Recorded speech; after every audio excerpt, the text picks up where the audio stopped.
Of course you had to do that too. Yeah, screw up the shot train, thanks.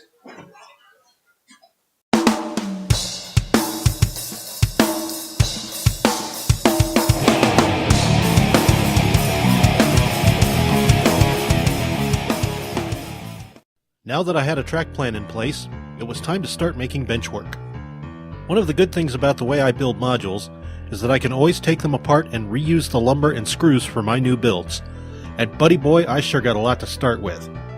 After tearing down the unused sections of the last layout, I had enough lumber to make 12 new sections, up to and including enough AC plywood for the sub-roadbed. Another little favor I did for myself back when I was making the fascia and lighting valance for the last railroad was to make them all 7 inches tall. Since I would not be making a light valance for this railroad, I was able to use this material for layout fascia instead. The lighting for this railroad has been hung from the upper floor joists with the idea that a well-lit room overall will be just fine, and it will allow me to focus my energies on the layout itself. The placement of the lights is still a work in progress, so once I find a way to optimize the setup, I'll pass that along. Meanwhile, I had benchwork to build, and one of the first real snags I ran into was that I did not have enough 2x2s for table legs. I was also short on all of the hardware for the same, such as height adjustment bolts, T-nuts, and mounting bolts. The cost of these items represents the better portion of money spent on benchwork, and it was less than $50, folks. Remember, waste not, want not. Speaking of, at least 4 of the table legs in this railroad are some leftovers I found in my dad's garage from a layout I built back in 2004, and those have been under 2 layouts themselves. But here in the present, I also needed to add my usual T-nut and bolt setup for joining the sections together, after which I could start making roadbed and risers. I was considering making cardboard templates for the curves, but it occurred to me that I could just apply all of that draftsmanship directly to the plywood itself, and thus only have to make them once. This would call for a rather large drafting tool, of course, and it didn't take too long to temporarily retask my camera tripod and make a large compass.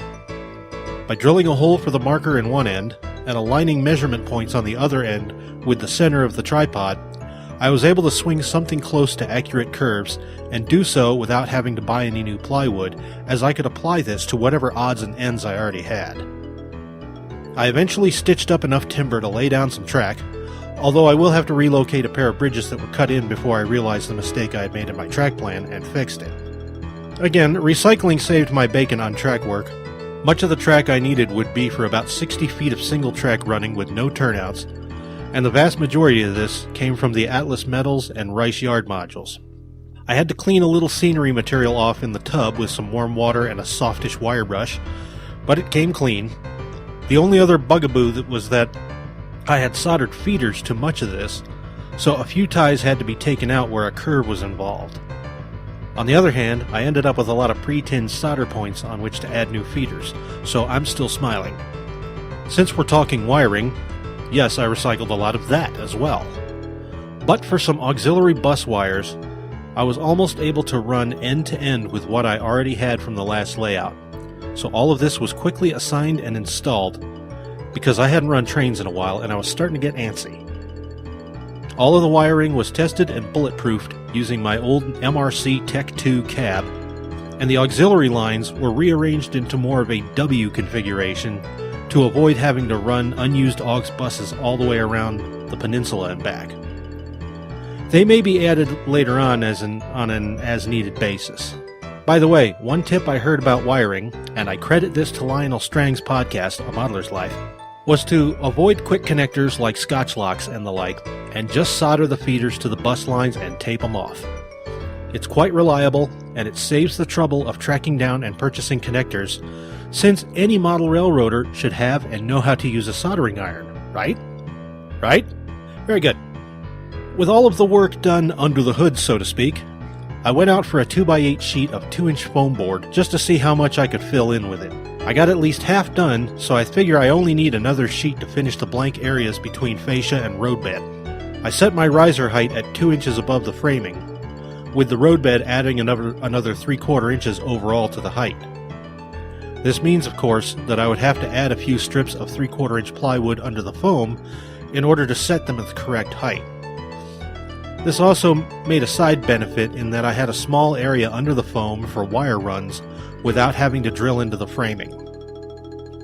The foam was notched underneath as needed with a 3/4 inch flat router bit, and then I used Great Stuff foam to attach the foam to the support strips and weight it down to cure. I did a little bit of carving while I was at it, since I had to align the foam with plywood creek runs, and once all of this is done, I can trim the fascia to fit the waterways and start the first steps to scenery, mainly paint and paving, and I'll be getting to that soon enough. Until then, I now have a train layout that's easily twice the size of my old one, and my old DC throttle just isn't going to cut it. Something drastic must be done to alleviate this sad situation, because model railroading is supposed to be a happy activity. See you next time.